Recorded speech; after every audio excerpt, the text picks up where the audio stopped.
Comportate como un adulto.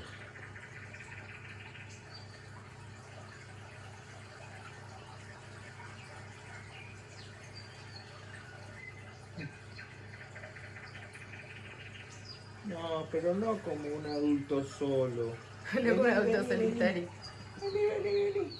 Oh, es que no es adulto, Morris, no es adulto.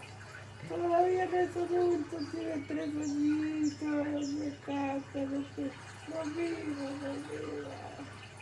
Sí, la verdad que es un gato abandonado, Morrison, lo castrado y abandonado. Y que Ya lo sabíamos igual, pero está lo confirmado. sintió mucho, boludo. Lo sintió mucho. Porque Morrison también es como que es muy confianzudo, pero a la vez tiene como una cosa de que le costó la adaptación a él emocionalmente. Morris.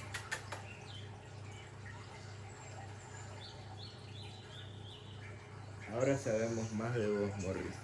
Ahora sabemos más de vos, Morris.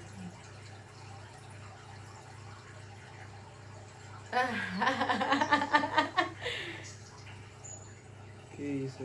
Igual confirmamos lo que ya sabíamos, porque si había llegado con 2 años y está hace 1, tiene 3. Sí, no había necesidad que le mire los genitales. Ya sabíamos. Bueno, igual sí está bueno confirmarlo 100%, tipo, por alguien que sabe. Porque el otro veterinario que lo había mirado, la verdad, dijo, es macho, mirá la cara que tiene, es re macho. Porque él no se había dejado revisar, boludo. Sí, Qué le pareció, bárbaro. como jugó con la pelotita, dijo así, este lo sacamos bueno,